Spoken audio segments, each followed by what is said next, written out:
Oh, what's happening? Welcome to Basketballheadzz Live. I'm your host, Glenn Pooh Harding. And tonight, we have a very special guest.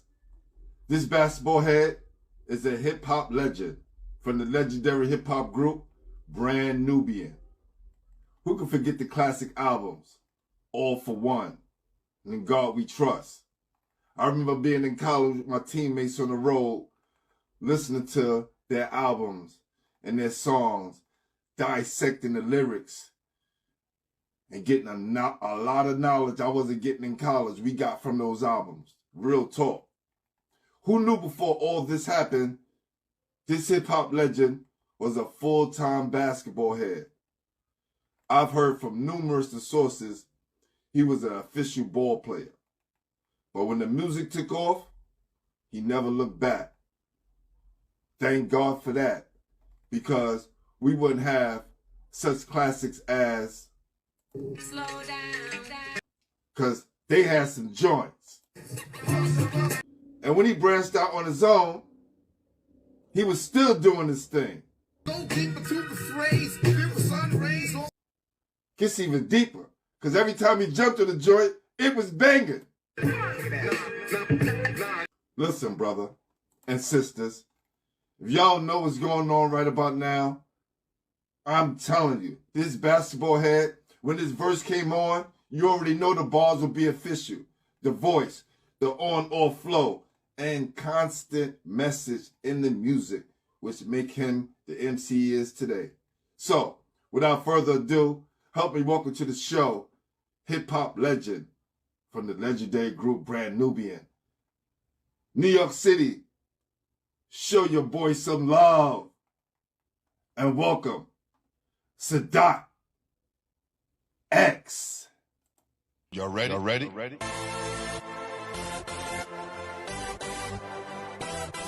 Yes. You have just stepped into the world of chaos. Where everybody goes hard. Come on. Go hard. Go hard. Go hard. Go hard. Go hard. Go hard. Or go home. Never back down. You gotta hold your own.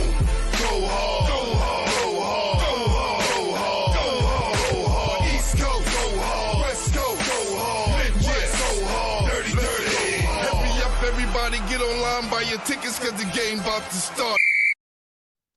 What's up, man? Hey, I'm here, man. It's good to be here, man. Like I said, man, it's all good. No doubt, man. First of all, I want to say thank you, man. I appreciate you for taking your time out to come on the show and show you guys some love, man. Appreciate that. No question. No doubt. You know, my guy Titus has hit me up like, y'all, I will be tapping in. Daddy just hit the crib. Yeah. We gonna do what we do. No question. That's my guy. We came up together, so salute to my guy Titus.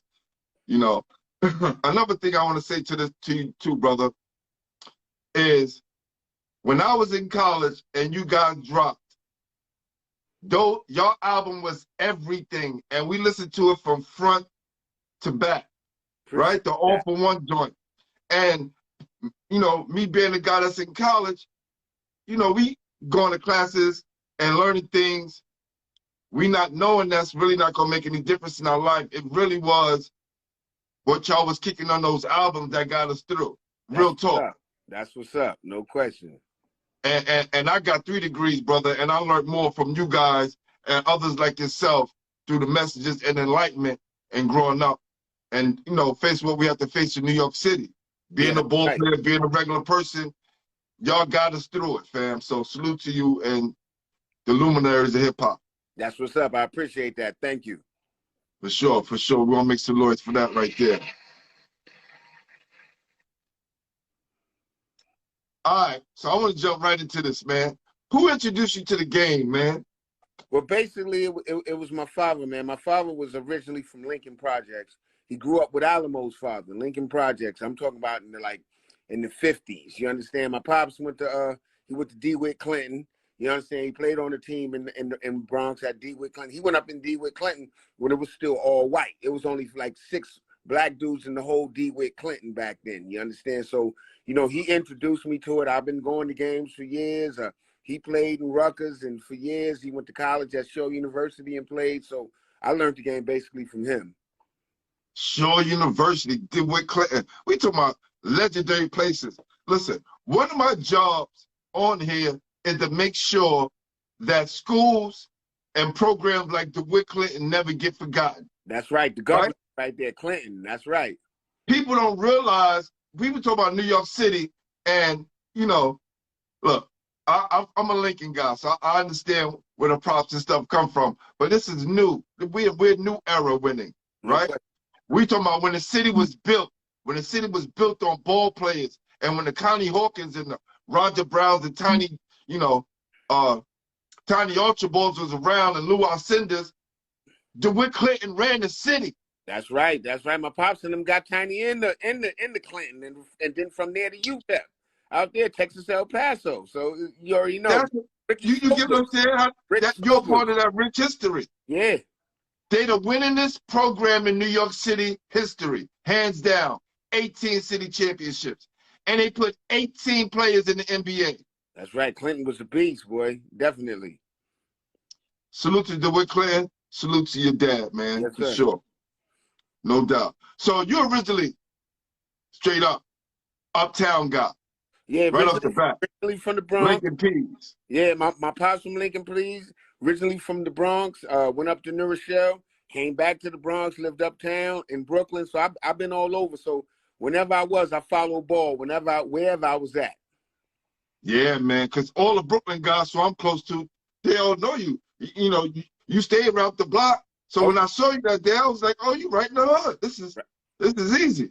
Right there from, you know, and like I always followed the Brooklyn boy, because see, Brooklyn had that bully ball. Like people like, they know Charles Jones, but LJ was a bully. His brother was a bully. And if he could get into your head, he'd get into your head, and he'd do that all game, and he talked a lot of shit, but he backed it up. That's that Brooklyn bully ball, no question. Wow. So when you was coming up at Lincoln Projects, right, who was like the best guy in the neighborhood? Who was the best guy where everybody was go watch and play? Well, by that time, I was coming up in New Rochelle. We moved up. Okay. So I was playing with the church. So I was coming downtown, and it was the early years, like, it was Steve Burton and Kev Williams and Gary Springer and them, like, at them great Franklin teams, and out in Brooklyn, you know, they had them teams, and Alexander Hamilton, which is Robeson now, with Sky Irvin and all them dudes like that, Beetle Washington and Jerry Ice, you know what I'm saying? So I'm going back to that era, you understand? From them days when I was a shorty coming up, and just following ball from there. Who the hell knew that legendary MC Sadat X, back then Derek X, was playing Riverside Hawks? Oh yeah, I was Riverside from the beginning, man. Like I said, my father, he was from Harlem, so he played ball. He took me over to the Riverside program. I played under Ernie Lodge. Like, he wanted me to go to Talentine. I didn't want to go to Talentine because all my people was there. Greg Rock, Paul Rencher, who was Terrence Rencher brother. You understand? Yeah. Claude Ferdinand, who went to James Madison, Keith McMillan. You know, even before them at Talentine. You knew John Johnson and all that. John Johnson, Gary Voice, you know, I'm all the Smiley, all them boys, man. Definitely. Yo, let me tell you. All of them. You blowing my mind right now, because I said you were supposed to be the first guy on. So when Capone came on, I wanted to talk because he's Capone. Because I need to see. I'm a ball player. I need to see. I need to hear. I need to hear those parks and those names. Oh, yeah. And the names that you guys are spitting out in the parks and places, you guys was part of the circuit. You're a part of it. Definitely. Damn, man. Like dudes from Brooklyn, when I was coming up, like dudes that I played with from Brooklyn, like people don't realize, like Juju, Norman Marbury was a beast. Norman was a beast. Eric Leslie was a beast. Yo, Ice Leslie, where are you? Let me tell you, man. Ice used to put up so many shots, and you knew it was going to be a tough night. I had to guard him 2 years straight. Tough night. Tough. You had Grady with Pat Pat Alphonse. Like I came like under Pat and all them out there at Grady. Like I know. Oh my God, Joe. See, this is awesome. Cause I know soon Pat see this, he'll be like, "Oh, Dottie." Yeah, Pat. This is No, awesome. definitely. I all for years, man, been my man. Wow, this is crazy. So, when you got up to New Rochelle and you started playing, right? What was that first game like? You know, because we all like basketball, but it's different once we get under the referees.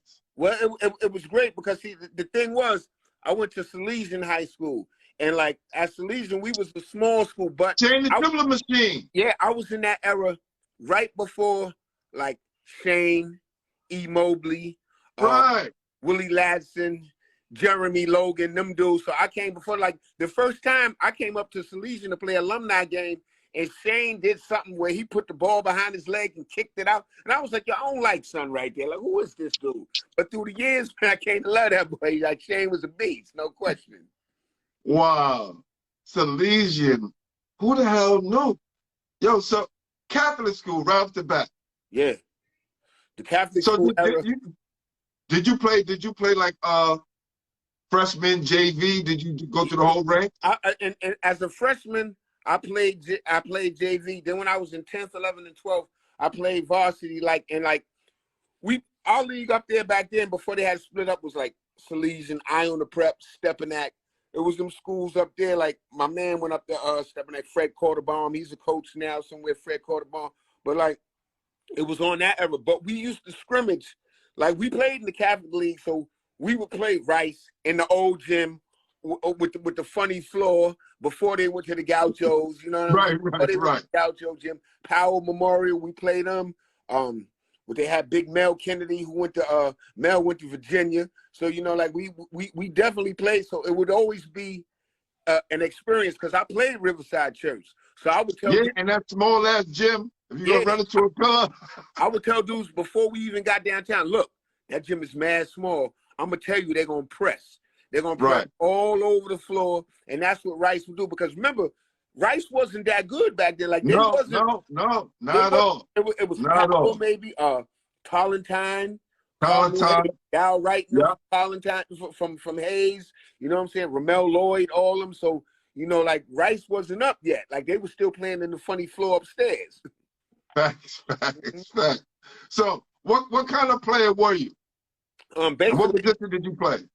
I played the two guard, and basically, I just was looking to take shots. I was playing defense, but you know, I was figuring where I was at. I got to take shots, so I was trying to take shots. Me, Alamo played with us for a while, but then Ali switched up and went down to Laurinburg. He was down there with Sweepy, so he was at Laurinburg down there in Carolina with Coach Gill from Brooklyn. Coach Gill was a beast. You understand? Coach Gill would put hands on you if he had to, no question. Yo, we gonna make some more noise for Sadat X. Because he is passing the basketball head test with flying colors. Holy yo, Donnie, let me tell you. Coach Gil Reynolds, he was the guy that helped me with my fundamentals. All right. And it was so crazy. You know, I just put up my interview today up on YouTube of my coach, my high school coach. And we was talking about how I made the team because, you know, I didn't go to Lincoln to play basketball. I went to Lincoln to play football. All right. I just went out of the team because my friends rode the train. I didn't want to ride the train by myself. Well, anyway, those things that Gil Reynolds helped me with early on, which I was just going, again, with my friends, helped me make the team at Lincoln. Yeah, basically that was what it was. Like coaches like that's still taught. You understand? Like that's the difference now. Like a lot of like New York got a whole bunch of AU teams. Back then, it was the Gauchos, Riverside. You had Brooklyn, USA, Mr. Screen out there with FYA, Elmcore. What you know about Mr. Screen, fam? Another interview I just put up on YouTube. He is talking about legendary coaches here. Yeah, okay? Community guys who wasn't about the money, who didn't get bought off by sneaker companies. That's right. Who's still in the neighborhoods helping kids.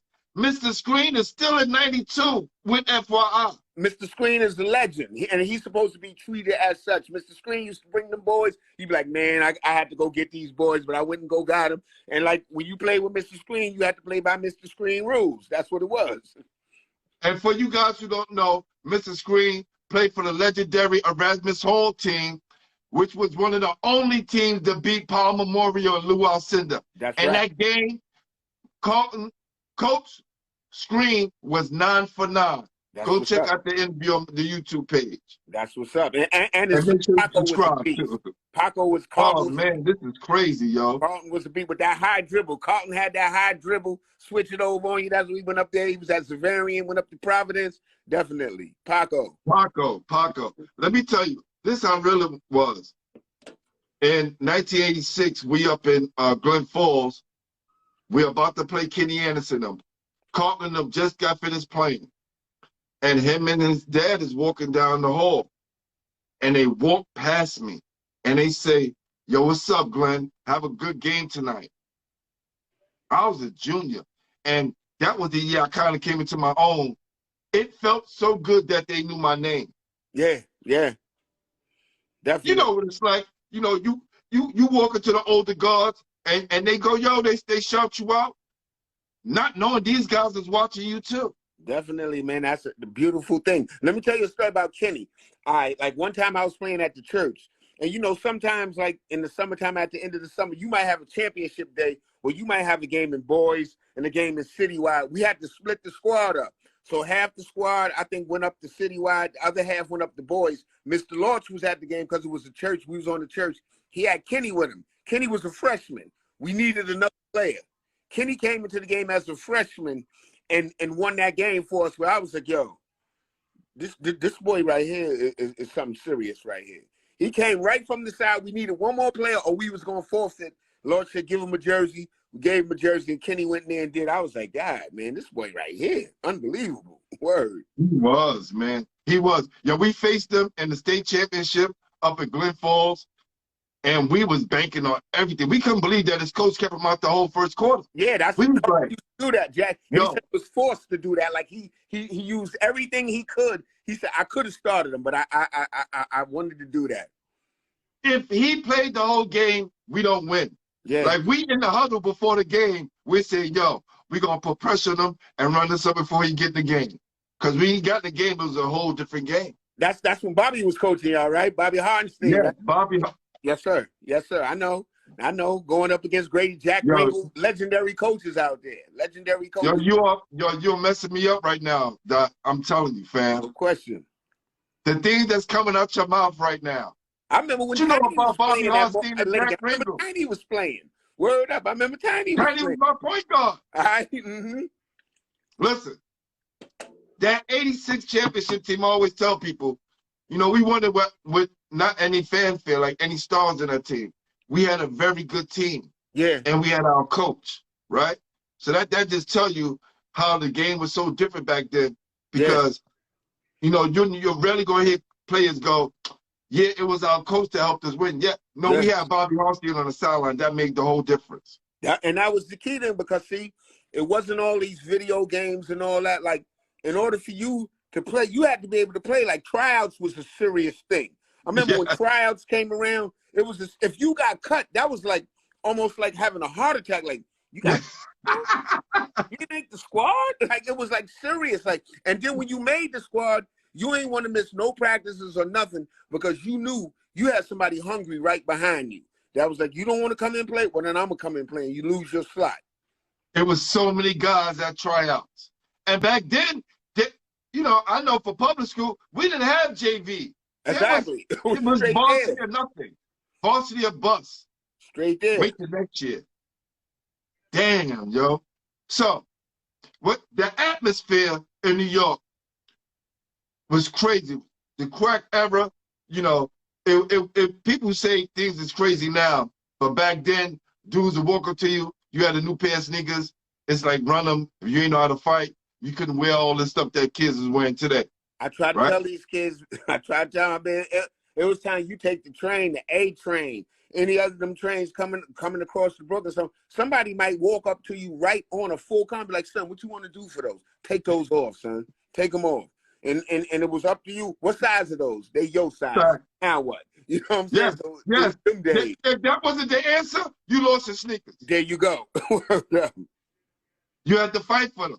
There you And go. listen, and we're not promoting violence. It No. was just a different time in the city. It was was. a different time, you know, and it was more about these than dudes doing these. Exactly. That was the coward's way. Like, usually back then, if somebody got shot, it was meant to be. It wasn't no strays, a little baby get hit, this or that. It was a serious thing. But back then, you could still get a fair when somebody be like, somebody come up to you and tell you, throw up your hands or I'm going to punch you in the face. So it was up to you to decide from there.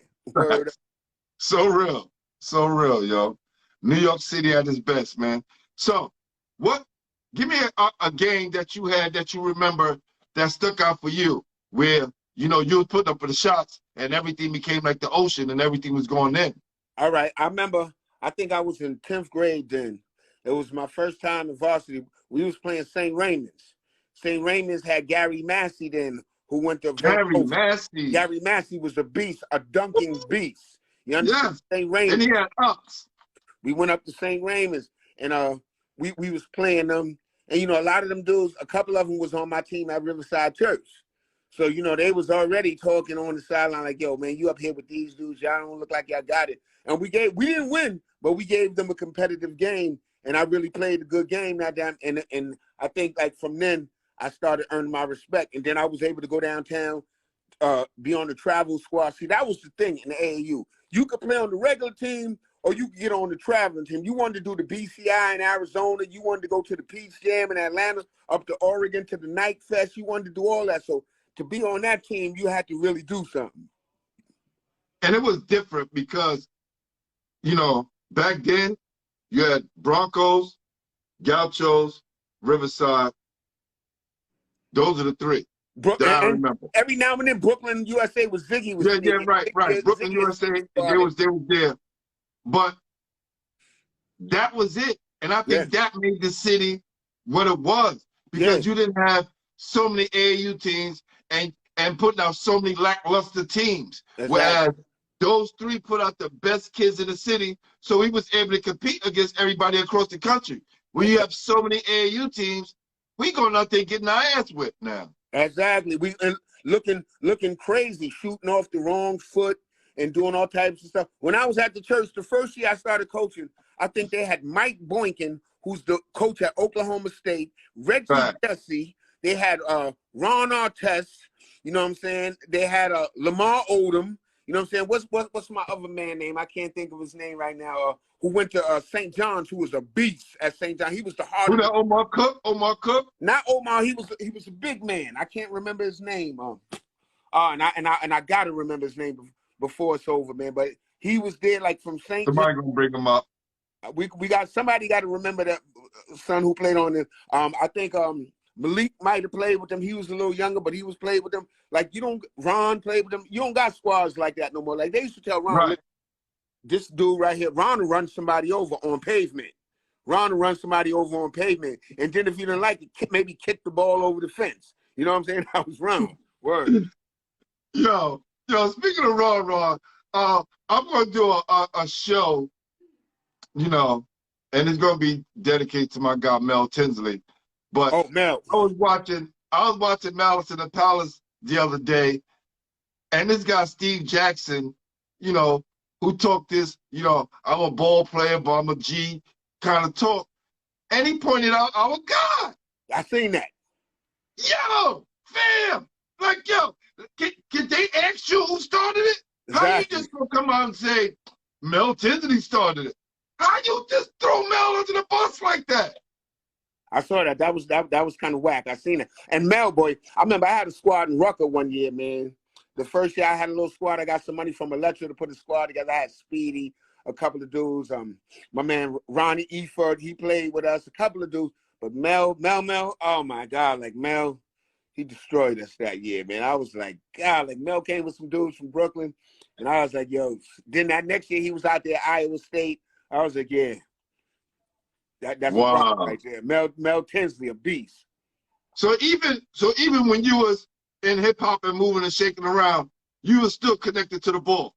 Oh, always, man. Like I was always connected with ball and ball dudes. Like that was my thing, man. Like coming up, you know what I'm saying? And that was always closely interwoven. Somebody hit me with Bill Singleton, Stevenson High School. Yes. With the leg, with the funny leg, Bill was a beast. Bill was the beast. Yes, sir. Billy No Singleton, yes, yes. beast. Billy Singleton.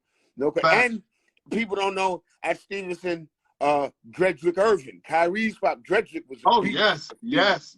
Went up to Boston University and became their #1 leading scorer. Dredrick was a beast. No question. When I was at MCI, for my senior year, I used to watch Dredrick Irvin play and Reggie Lewis play.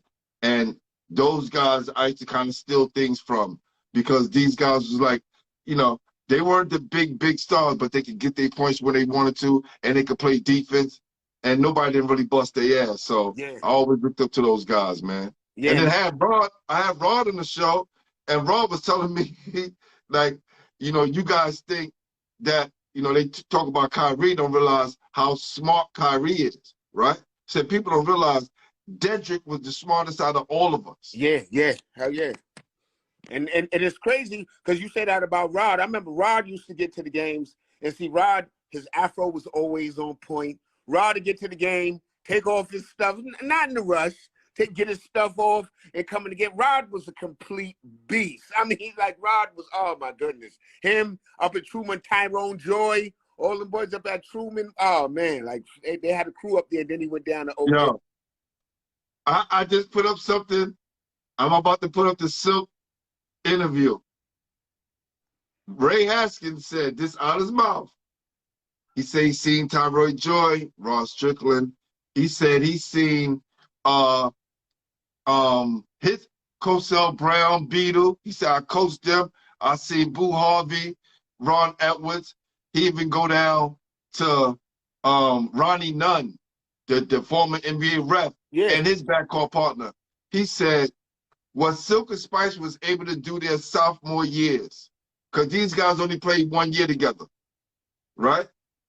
And their sophomore years, what they did to a lot of the opposing guards throughout the city was crazy. Because the next year Silk got shot, and then the next year after that, Spice was ineligible. So they only really played 1 year together. That's right. No question.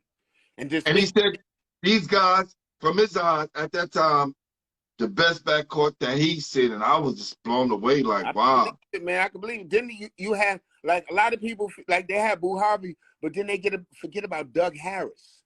Doug Harris was a beast there. Doug Harris made first team All City that year. His picture was in the post with the 5. Doug Harris was a beast over there, Jack. Yes, I put that up. Listen, Doug right now,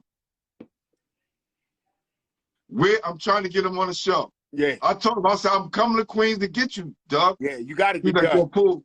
I know I'm trying to get this whole Instagram thing straight. I said, Doug, I'll come to Queens to get you, fam. Yeah, Doug was a beast. We're going to make that happen. Mm-hmm. For sure. Wow, this is crazy, man. So now, what player did you play against to let you know you had to get better? All right, players that I played against, and I had to write them down. Players that I played against that I knew I had to get better was, first of all, Juju. Juju was a complete, yeah, come on. Give Juju his props now, because he going to hear this. People don't really realize how much of a beast Juju was. Because Juju had the size and everything. Juju was a beast. Him, let me see who else. It was, Mel Kennedy, who else? Glenn Grant, who went to Spelman, who went to Iona in the backcourt. Glenn Grant was a beast.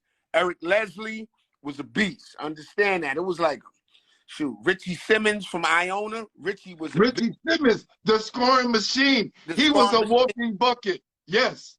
Jeff Shepard from Kennedy. Jeff Shepard was a beast. Understand that. Jeff Shepard, dudes like that bring me back, man. It was when I played against them, he used to be like, yo, I got to work on my game. I remember one year, Loughlin, they came a little bit after me. They had Selden and Sherwin in the backcourt. Yes. Jefferson and Sherwin Anderson. That was a beast backcourt that year. I was like, woo. No, you are one of many people who come on and talk about Selwyn and Sherwin. They was a beast together. They won the state championship as well. Yes, they did. They was a beast together over there at Loughlin. Mm-hmm. Damn. James Major. People forget James Major. Mm-hmm. Yo, Daddy, I'm going to send you, please, Go on my YouTube page. You're going to be in basketball because I got the James Majors interview. I got the Jerry Ice Reynolds interview, right? That's up there. Listen, Rolando Blackman was second team All-City at Grady and got to play in the Big 8. That's never happening again. Yeah, yeah. Kansas State. You know what I'm saying? That's how thick New York was, man. New York was so thick. You had honorable mention dudes that was going places. I remember Derek, the Band-Aid, Derek Chivas. Like, yo, like New York was so filled up, man. Yo, fam, hold on, fam. Right there, that's Derek right there with the Band-Aid. Derek Chivas was my roommate in the Empire State Games. Wow. Wow. Let me run off the team. Myself, Ross Strickland, Boo Harvey, Dow Middleton. Middleton, yes. Yes. Eric Johnson, Vinnie Johnson, brother. FDR, B. Yes. He knows. Look at this. FDR. Louis Shake Martin, FDR. Yeah. They don't know. People don't know. They see him acting. They don't know. Yo, they don't know. Yes. They don't know. Listen, he used to tell us he was going to be an actor. We didn't believe him. Yeah, right? Eric Brown was on that team for boys and girls. Eric Brown, steady, big man Eric Brown, steady Eric. No question. Derek was my roommate, right? So he comes in the room and he goes, yo, we introduce, we talk. He said, yo, go in them bags. Whatever you like, you can have. I'm like, what do you mean? He said, I don't know what's in the bag. They packed it for me. Wow. Is that how it's going to be when I go to college? He said, where you going? I said, Fairleigh Dickinson. He said, probably not, but you got a chance. Yeah, if you want to come down to Miami with me, no question. What was my man named, who, and I'm mad I can't remember his name because he just passed a year ago of COVID, but that was my man. He played in the backcourt of boys, Mo Kirby. Mo Kirby. Listen, before I'm going to get off this, but the last person that was on that team before I get up to Mo was Prime Minister Pete Nice from Columbia. Yeah, all right, Bishop Ford. Yeah. Yes, he told us he was going to be a rapper, Don, and we was like, get out of here. His coach, Ray Nash. Next year, he has the whole team in the back of the third base album. Exactly, no question. His pops was Ray Nash, no doubt. Yo, fam, you got to come back because you already know.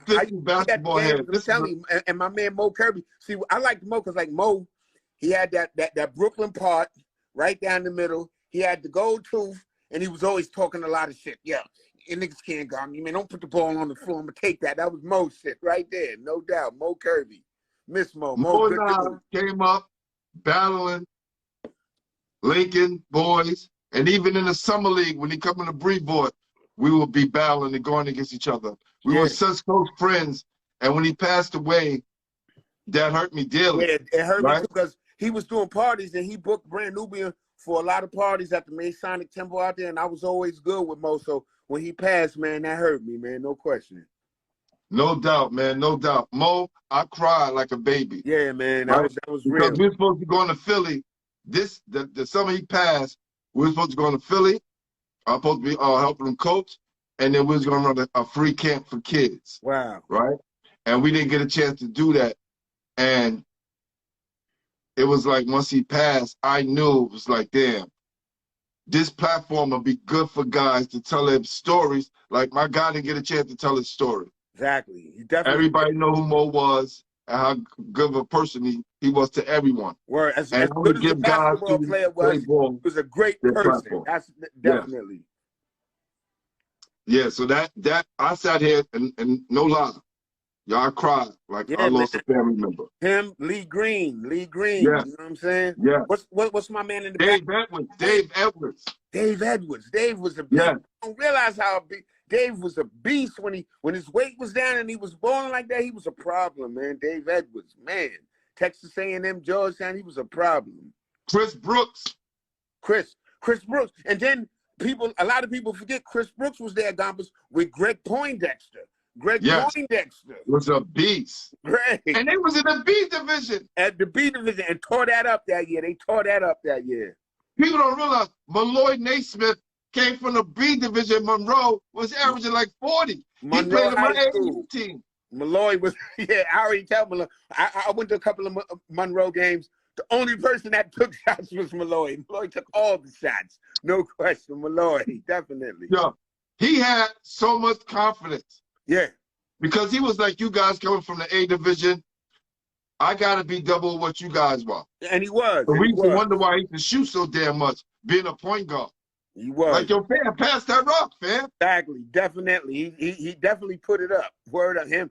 I remember, shoot, at Walton one year, John Morton took them to the championship. John Morton, John Morton. Then he went to Seton Hall. Yeah. Yeah. Trying to get him now. Gerald Green is working on him as we speak. Oh, the general. Gerald Green with the high, hard dribble. Gerald Green, Westinghouse. No question. You know, when everybody talk about Gerald, that's the first thing they say. The hard And it dribble. wasn't a Palmer carry. It was Exactly. just up here. Yo. He was up here like he was coming at you. And he was the general then. He was commanding. Yo, get over there. Over there. Yo, that was Gerald's thing. No question. That's so real, man. You know, one other story I wanted to share with you too, since we was on the way Clinton, I forgot to mention. Do you know Said G used to play for Benjamin Franklin? Yes, Said G. And he messed up their undefeated season because he was ineligible. Oh, yeah, that was Said did that. Okay. I didn't know that because I had Kenny Hutchinson on the show. And Kenny Hutchinson explained that. I was like, yo, you serious? Took their whole undefeated season from them. Yeah, and Kenny Hutch was a beast. Kenny Hutch was a beast, man, over there at Franklin. Yeah, he was definitely a straight beast because he was a little younger than Gary and him. He played like as a freshman, sophomore, and then up was said, but Kenny Hutch was a beast, went out there to Arkansas, no question. And while people thought he was on crack and all those rumors, you know, he had a lot of his players that was in the chat was saying he was down here helping females and girls get into college and training them and coaching them. Yeah. You know, these are our heroes, man. Mentally that people perceive as other things, man. But Hutch was a good dude. Hutch coached me one year. I think it was in midgets in Riverside Church. Hutch coached us, and he was like a senior in high school then, but he coached us that year, no question. This is crazy, man. This is crazy, crazy, crazy. So you went from playing on a legendary AAU team to becoming part of a legendary hip-hop group. Yes, sir. And always being a team player. You was never afraid to step out on your own. But what was that transition like from basketball to hip-hop when you started to catch the hip-hop itch? Well, you know, like after I had tried at first coming out of high school, like it was a couple of schools I should have went to. I didn't know. I didn't know about the schools like how you know about them now. There wasn't no social media. So a couple of schools, you listen to them like, where? Wait, Utah? Where? Or this or that? I went down to Northeast Louisiana, which became the University of Louisiana Monroe now. Didn't last down there. Went to Howard, was down in D.C., messed up down there. I was down there with Puff and all of them. I was in Cook Hall, which is the sports dorm. My room was right over the football field. I used to bring my speakers from New York down there and pump the sounds right out of the speakers, right over the football field. You know what I'm saying? I think the gym was John Burr Hall or whatever it was down there in Howard. I messed that up. But after that, you know, I started concentrating on the music. You know, Pooh Bah grabbed us in. Me and Jamal was solo artists. And Pooh Bah already was out with a group called Masters of Ceremony. They already had a two ahead of us. So he pulled us in, and we ran from there. You know what I'm saying? Like, he pulled us in, we made the album, and we kept going from there. I was able to branch off solo after a while. So, you know, we still do shows as Brand Nubian. You know, we still to this day do shows, and that's one good thing about us. We didn't really never burn no bridges and create hate, but we can still do 4 or 5 shows a month. Can you bring the phone down just a little bit? Yeah, there you go. Do like 4 or 5 shows a month as Brand Nubian. That's awesome. No That's question. awesome. So now, was it difficult for people who knew you as a ball player to now see you as an MC? It was different because in ball playing, I was Murph. My last name was Murphy, so I was Murph. So I would see dudes like Greg Rock and like Carlos Easterling and Paco and dudes like that. And they'd be like, Murph, you rapping now? That's you? And I'd be like, yeah, that's me, son. Like, Lloyd, yo, that's you, son? Like, yo, that's me, man. And it was crazy to see, like, how those dudes was like, yo, he used to ball, like, don't sleep, son was nice. You know what I'm saying? So they would give and him that's when I props. heard. Now, trust me, I didn't just hear you play ball. I heard this back then. But you hear a lot of this stuff from entertainers that play, you know, you hear that, right? So it was just like the people was telling me they were official guys who played. Yeah, like we played, and like I said, man, back then, it wasn't all these 100 AAU squads. You had your main squad. If you didn't make one of the main squads, then you played on the squad that was in the hood. You understand? If you didn't go to Gaucho's, Riverside, Madison Square, Brooklyn, USA, Elm Court, and get that bag and that jacket, you played on your hood team. You know what I'm saying? And you had to make it from there. No question. Isn't it something that we went from having pride in wearing a jacket to being able to get bought off with a pair of sneakers? Yeah, it was crazy, man. I coached at the church for a number of years. I learned coaching under Kenny P, Derm. You know what I'm saying? I learned under Derm and player. Kenny Pretlow? Kenny Pretlow, Kenny P. I was under Kenny P, Derm. Dave Jones from the Gauchos came to Riverside for a couple of years. I learned the most probably under Dave. Just watching Dave and learning under him. And after a while, man, I stopped because it became a hassle. Like it became like everybody think their kid was the greatest. And I would get more flack from the mothers. The mothers about these kids, these sneakers, these sleeves, they'll come looking the part. You understand? Then do a move. Yo, I used to get into it because the kid would come do a move. Hold on, Donnie. Hold on.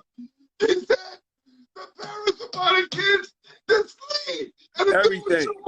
And he got a sleeve. He was nice. They got everything. The sleeve, the slides, the shoes, and then like come to the game. And I remember the mothers used to come to the game and they used to yell at me on the side, oh, you got 4 eyes, you can't see. And I used to tell them, look, how about if I came to your job and yelled at you for 4 hours? I said, if you want to do something, when your kid ain't at practice with us, take him to the park and work with him. You understand? Because he's not ready. Everybody is not ready. Now, everybody get a trophy, this or that, like come in 6th place and get a trophy. When I was on the church, if we ain't win the chip, you ain't even want the 2nd place trophy. You be like, man, I don't want that shit, man. I don't want that.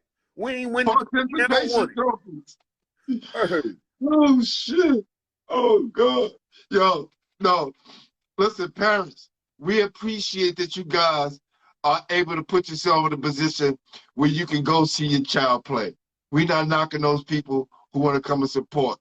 But you got to understand where we come from. Our parents didn't come to the game. No. So a lot of times we didn't have to deal with that nonsense. You know what I'm saying? Exactly. And if my pops did come to the game, I know I had to do work, hustle and do work, or else he was going to critique everything that I did. He was going to be like, man, you did all that, but you missed the shot. They said, don't count if you missed the shot. You got to make the shot. Maybe if you would have took an easier shot, you'd have made that. You understand? So that's where I was. Yeah, and I think a lot of times, too, we gave a lot of props to the move instead of the finish. Yeah. Right? It became like, ooh, but the ball went out of bounds. Yeah. Or dude dunked it, right? He went to a crazy dunk and it missed.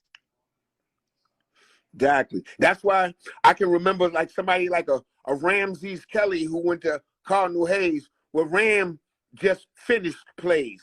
It wasn't all that fancy stuff. He'd get the ball and go straight to the basket, and it was up to you to stop him. Somebody like Rasul from Mount Vernon, my man Krabby from New Rochelle, who led University of Buffalo in scoring, all-time scorer. Them dudes, they went to the basket. They was under me, but they went to the basket. It wasn't all about that shake and bake. They went to the basket and finished. Yeah, we're going to have to get some of those guys on the show, man. Wow, that's crazy. Definitely. Leading scorer in Buffalo University history. Yeah, Krabby from New Rochelle. He's the head coach of New Rochelle High School basketball right now. I remember Mount Vernon, they got nice because first they had Tony Fiorentino, who was the coach. That was when he recruited me when Iona was there. And then they had the next coach where he'd bring them boys downtown. You know what I'm saying? Benny Gordon. Benny played with us one year and destroyed everybody. I used to be like, just let Benny get the ball in the corner and let him do what he do. But how you going to call him Benny Gordon? Benny Gordon. You already know him. So look, here's my handwritten letter from Coach Ferentino, Yeah. Wow. from Iona. Wow. This is That's dope. crazy. That's Good dope. God, good God, good man. Good man. So, I want to get into this, brother. All right. I can get my guy Chase on the phone right now. He's my point guard at FDU. Mm. We used to listen to Brand Nubian, Slick Rick. It was Karis One. It's like a 3 or 4 album. The Noise by Nature album. That was just on constant repeat. Constant repeat. And then we would go crazy off of your song. See, your solo career to me started off with Concerto and X Minor. Yeah, from right there. Right there. How did that song come about? Well, if you remember back then, at that time, man, it was a lot of unrest. And then remember in Brooklyn, like when it was the young boy Gavin Cattle got ran over, you understand, and out there in Crown Heights, and it set it off. But the period was like Spike Lee was putting out a lot of the movies, Do the Right Thing, School Days. And remember when you said Hawkins, remember when dudes was wearing the beads and the Martin Luther King pieces? Fact. So it was a black awareness time. So that song came out of that. That came out of that. I remember Jamal Faulkner, Christ the King, My God. Alabama. Yeah. Jamal Faulkner, I seen him one time. He had a big Martin Luther King piece on, and he knew about Brand Nubian, and he was only like, we had just came out, and I think he was still balling at Alabama then. So that was like a real thing, man. So I knew that we was trying to make a difference. No, you guys was, and I'm gonna tell you how. This is so crazy, right? Putting together a book now on hip hop, because I have another side to me, like you from ball. I transitioned into hip hop as well. All right. Didn't have the career that you had in hip hop, but you know, I lived a life. That's what's up. But when you guys came out, you guys don't realize it. When you guys, you know, felt like you guys got over because you had that album Into a Lecture, and they let y'all get away with all that, you know, the stuff that y'all was talking about, that deep message that y'all had in your album. That right there, I think, was the trigger for them to now, the corporations really start to come in and changing the music and the message. Definitely, because like, when we first came out with that album, they didn't know what a lot of stuff we was talking about. Like when we did that video at the law school uptown on 7th Avenue, they didn't know what that was. But then when they started hearing it, like, oh, that's like mean devil and this and that, like they came down on us a lot, man. And like we might have been like one of the most bootleg groups, because remember that was the bootleg time, up and down. That was it. I'm telling you, this is what we're gonna talk more off here, because I want this out the gate. But bro, I'm telling you, I've been doing the investigative piece for a long time, and that's what happened. You guys, Pete Rock, CL Smooth, y'all got caught up in that. Yeah, and it was purposely done. It was purposely done to cut yourself and to stop your message. Definitely, because they didn't want us to become aware, man, because that's the greatest fear of a man that's down, becoming aware of himself and his surroundings and knowing what it is that they feared that, man. So a lot of our stuff got kind of silenced, and you know, it took us a while to, you know, maneuver around that, and we did, but like that's what happened back then. We was in college, right? So we talking about a whole different perspective. You got people from the streets and their perspective of how they looked at it. Y'all had no idea that stuff was working on college kids like myself, because we was putting that shit on repeat. Like, did you hear what they just said? Yeah. Did you hear? Hold on, put that on repeat. Yo, this is crazy. Nah. And it was and again, it was the tape. It was the tape. It was no skip. There was no skip button, fam. You had to rewind that joint. You ain't hear it again. Yes, sir. That's right. So it had a much more impactful message on the mind back then. Yeah. Because you can capture more. Definitely. Definitely. You know? It was great. And I'm not just saying this, bro. I could bring my guy on the phone right now. We will have listening sessions guys and girls up in the dorm rooms dissecting these albums like, why aren't we learning this in college? And then they show us a different world. It was totally two different messages because we was getting the real from y'all, the mixed messages from a different world, and then from our classrooms that wasn't giving us the knowledge. That's what I mean. But shoot, man, we'd go up to St. John's and see Malik, and Charnel could recite the lyrics. He could say my verse damn near better than me. Charnel used to come get me and spit my verse. I'd be like, damn, Charnel Scott. Me. Word. So it was a great time, and go up there, Syracuse, and see Red. You know what I'm saying? It was good to see Red up at Syracuse coming from Talentine, man. It was a beautiful time because we was all around that same age range.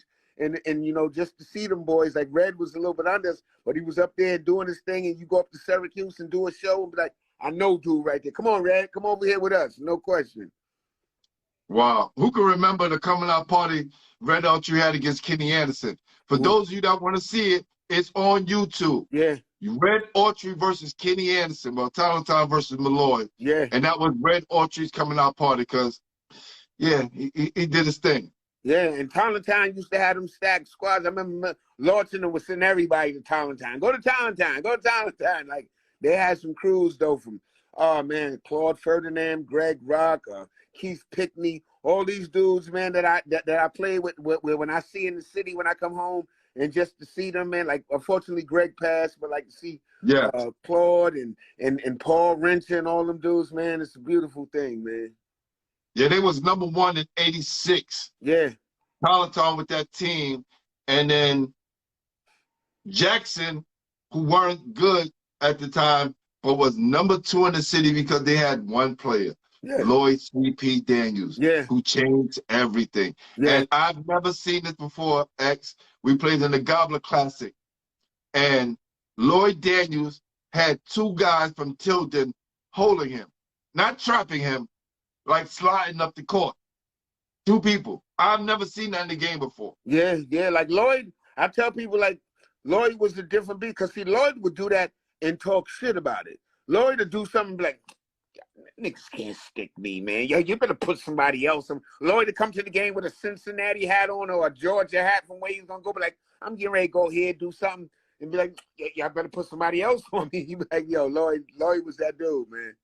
Word. Yeah, man. Listen, we shared some good times. I told Lloyd the time he gave me Juice and Mark Brown 47, and he wouldn't sub out the game. The reason why we won, they wanted to sub him out the game when we were playing against the Gauchos, and Lloyd didn't sub out. So it threw off the whole continuity of the team. Yeah. And he wasn't passing under the ball. Oh, yeah. Oh, yeah. You know, that was Lloyd. And then talk shit and be mad about it. That was Lloyd. Right. And Lloyd was one of the first players that might play a tournament with the Gauchos and then the next day play with the church somewhere. Go to with the church.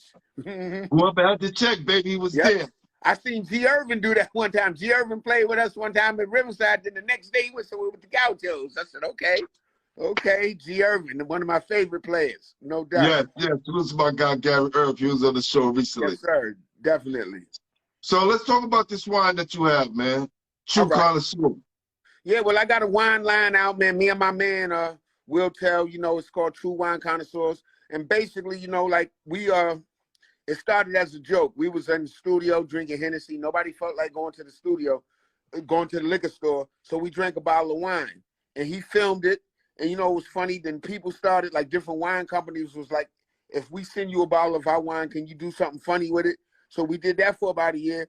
Then somebody hit us one time, and they was like, if you really serious about learning about making wine, holler at me. So we went and hollered at them, learned about making wines, went to all the regions, Europe, Italy, France, out in the West Coast, up in New York and the Finger Lakes, and was able to create our own wine line. And, you know, we still growing. It's True Wine Connoisseurs, and we selling in New York out of Happy Cork in Brooklyn. That's over there on, I think what's that, Buffalo Avenue over there. So, like, we still making away with that, but it's, you know, it's just a different lane. Buffalo where? I think it's like Buffalo, like, right when you first, I think it's before Atlantic, or still on the side. Oh, yeah, right there, right. I know you're talking about, I know exactly what you're talking about. Yes. Yeah, so, got you. Still doing it, man. I'm going to support that. Definitely. Definitely. That's dope, man. So what I want to get into right now, right, is our top five. Okay. So I want to know the top 5 players you played with. The top 5 players I played with. Kenny. I would say Kenny. I would say Kenny. I would say Norman. I would say Eric Leslie. As far as a big man, and this is people that like played with in my time. Right. Big man, I would say maybe somebody like Gary Massey or Sam Graham. You know, power forward, Derek came a little bit before us, so I would have to say somebody like maybe like Greg Rock. Like, it was so many dudes, man, I can't even remember and all, but like I would definitely say Kenny, Juju, but then you got dudes like Paco, Lloyd was definitely there. Lloyd, you know what I'm saying? Maybe one of the Scurry brothers. You know, I was surprised. Not what was Moses. Yeah. Moses. Yes. Scurry, definitely. My guy Sharif Clark wanted to know, do you have a website for your wine? Yeah, it's True Wine Show or True Wine Connoisseurs. Both of those. One is True Wine Show, the other is True Wine Connoisseurs. Definitely. All right, hold on. We got more. We got some more top 5s. I want to try to bring my guy on the line real quick. Somebody say about their time, then I can kind of weed it out. No question, because it was like I said, man. It was back then. It was just so many dudes that balled, man. Like, you had to really be balling, man. It was not like it is now. Like, you go look at these squads, especially some of these squads in the PSAL. They got maybe like 3 dudes that can play, and the rest of the dudes is shooting off the wrong foot. Like, they were on the squad, and dudes would have told them, "Yo, don't even come to tryouts tomorrow, man." Isn't that crazy? Word, it's so crazy, man. He said, when you see the dudes shooting off the wrong foot, you already know it's the end. Yeah, it's like, damn. It's like, why am I here? Man, like, when I played, you couldn't do that. Like, it was such competitiveness where you had to come ready. Tryouts was like, oh man, tryouts was so crazy to go to a Gaucho tryout or a Lincoln High School tryout. Imagine a Lincoln High School tryout with the history behind Lincoln. I already know. I experienced it. Trust me. If you go and watch the interview with my coach, I explained it. I told him I wasn't looking to make it. Why did you pick me? He said, I saw something in you that you didn't see in you. And this is what I tell people. You can't replace a great coach. He sees things that you're not going to see at the time. You can't. Like, nowadays at a lot of these schools, they get like the history teacher. They'll put up something, who want to coach the basketball team? The history teacher. Or Mr. Jones from science class. Like, these dudes is not ball dudes, man. No, not for nothing. That was what happened at Westinghouse. Because I couldn't believe that we used to beat them every year. They used to be much better than us. But they coached. Yeah. He was the teacher. Exactly. Like, you know what I'm saying? Like, he ain't no question. So you can have all the great players if you don't have the coach to put it all together. That's right. You got to have somebody like coming out of Coney Island, all them wild dudes of Coney. You got to have a coach that can corral that and be like, yo, listen, I don't care. Listen, if you don't do it how I want you to do it, you ain't got to play. You understand? You got to be able to have a coach that can say that. And one of them dudes like, well, damn, yo, let me get myself together, man, because I'm getting ready to get off the squad. You know what I'm saying? That's what it was. Yeah. Yo, look, my coach changed my whole jump shot. I used to shoot like Jamal Wilkes. Remember Jamal Wilkes? Yeah, with the roundabout. Because remember Cornbread Earl and me? All of those things had an impact. And since I was a football player, I was just mimicking ball players that I saw. Got you. And since the shot went in, it was just like, okay, I'm going to stick with this. And my coach was like, nah, we're going to fix it. And I had to come home and cry. Yeah. Because just imagine shooting like this to being able to shoot regular. Exactly. Like, he broke everything. And it took me a whole year to learn how to shoot that way. No question. Being subbed out, you ain't going to shoot that way, have a seat on the bench. No doubt. Yes. Facts. No Bird my freshman year anyway. So That that's what it was. yeah. Okay. Top 5 rappers who play ball, if there are any. Okay, Cam, Seth G, Yes. Kenny Parker, St. Peter's. Oh, who was my teammate? Kenny Parker at Lincoln. Kenny Parker, Davies, Townsend State. Facts. Townsend Facts. State D1 school. And I'm trying to think of who else, man. Who else could fit that bill, man? I maybe me. I put myself there, no doubt. Definitely. Mm-hmm. Definitely. All right. Top 5 Riverside players. Riverside players, top 5 that I've ever seen. Walter Berry. Walter Berry. Unstoppable. Walter Walter was the only one who could shoot on the wrong foot like that. Because Walter would have that off, like Walter spin around off the wrong foot, but he was the only one who could do that. Walter, Kenny Smith, the Jet, Yes. Kenny Smith was a beast at Malloy. Kenny Smith. Yes. Who else? Damn, at the church. You said at what was the question again? Riverside. At Yeah. Riverside, Walter, Kenny. See, Chris Mullen would play with it, but Chris Mullen was a renegade. Chris would play with the Gauchos too. He played with the Gauchos too. Yeah, and the Gauchos claim him. Like they love to claim him. They love to claim their players, right? Chris. Right. John Johnson. John was a beast. John Johnson. Another player who was a beast, man, that people forget about, but he was a beast all his years at Riverside, was Keedron Clark. Kiki. Yes. Kiki played with me one summer where I told dudes, listen, let's just run the play. Let's get it to Kiki. Kiki, you do what you do with it. If you get it around the horn, get around the horn. Him. Who else, man? Like, it was a bunch of dudes at the church.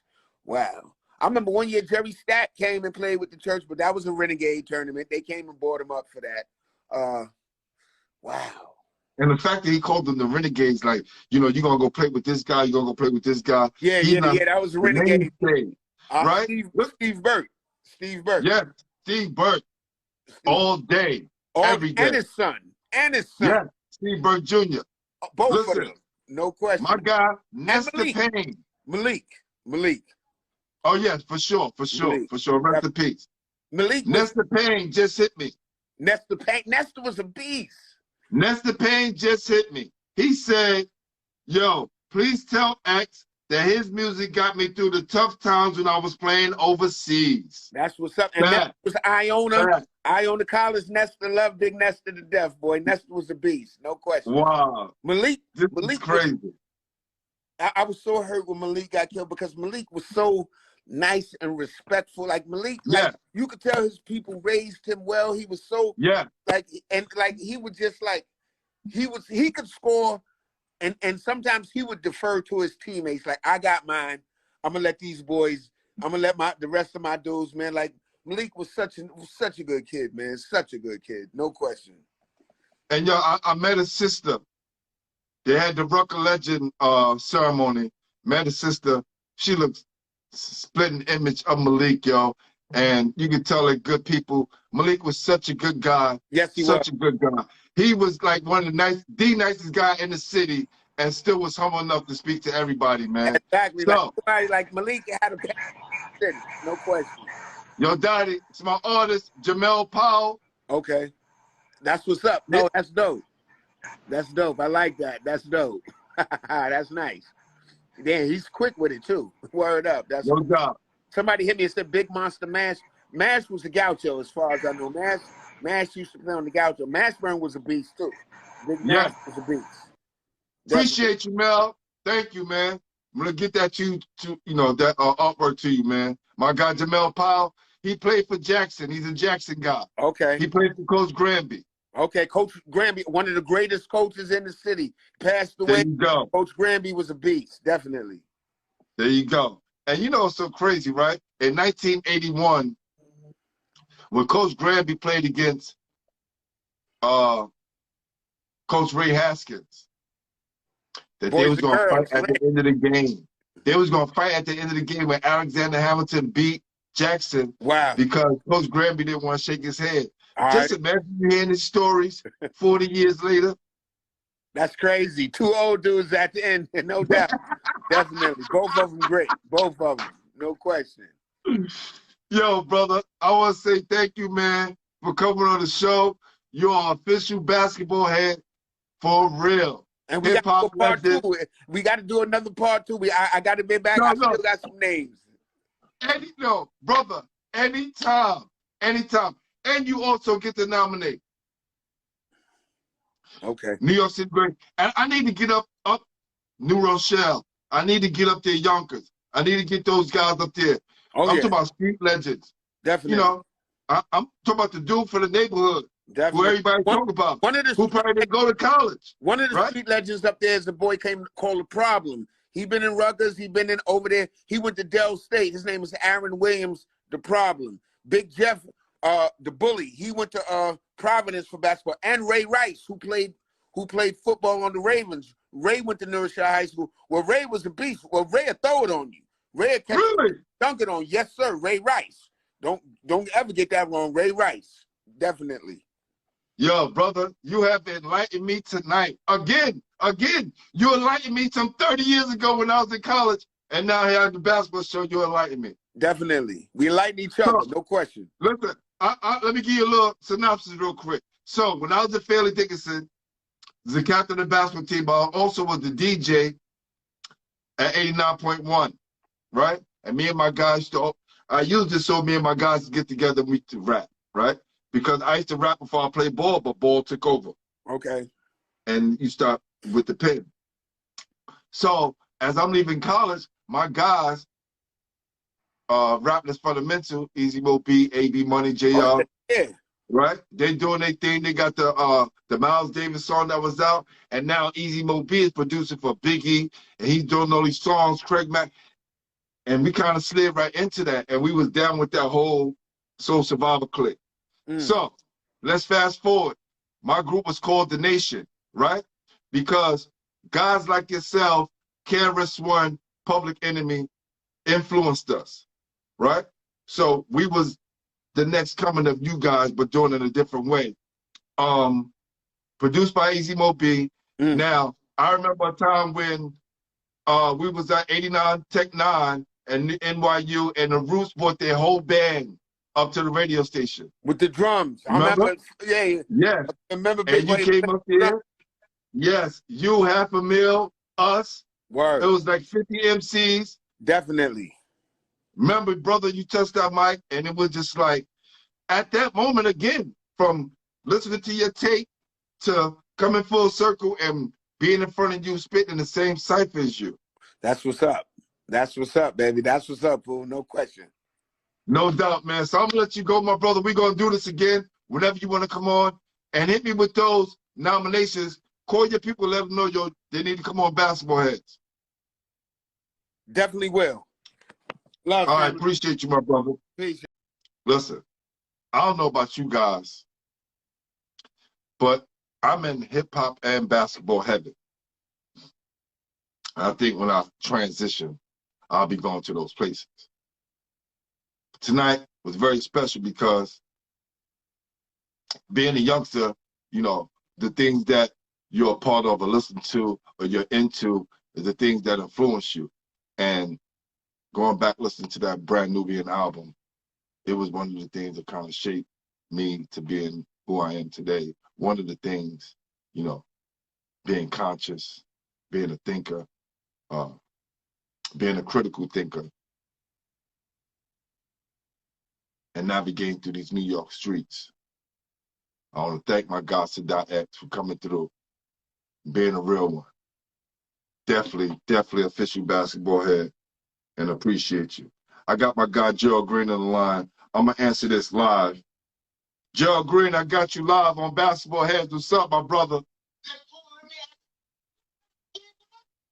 What team? Was you on that team with you? I was the youngest guy on the team. Yes. Yes. I got the article. I got the article with it says Ross Strickland passes Glenn Harding the ball for the layup in the final minute. Yes. No, you probably was on probably the year before. The year I was on, Derek, it was Derek Chivas. Derek was on that team. And I think that was the first time Derek played open. Was the year before because Pete Nice was on my team. Yes, Pete Nice played every year because his dad was the coach. Yeah. I think I was. That was a good interview, man. I liked it. Yeah, appreciate you, brother. Appreciate you. Yeah, Yo. what you doing, brother? Thank you, man. Appreciate you, brother. Appreciate you. Love you, G. I love you too. All right. See, we all connected, baby.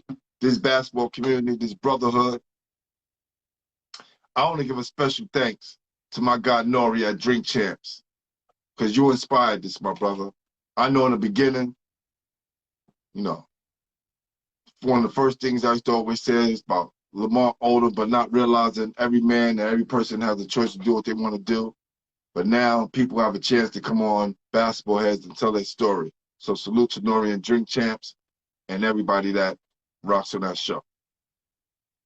I want to thank my guy Sadat X for coming through. Salute to Gerald Green for the call-in.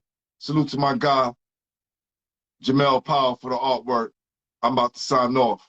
I'm your host, Glenn Pooh Harding. And you watching Basketballheads. Because we are the official home for New York City basketball. Let me see if I can do this right.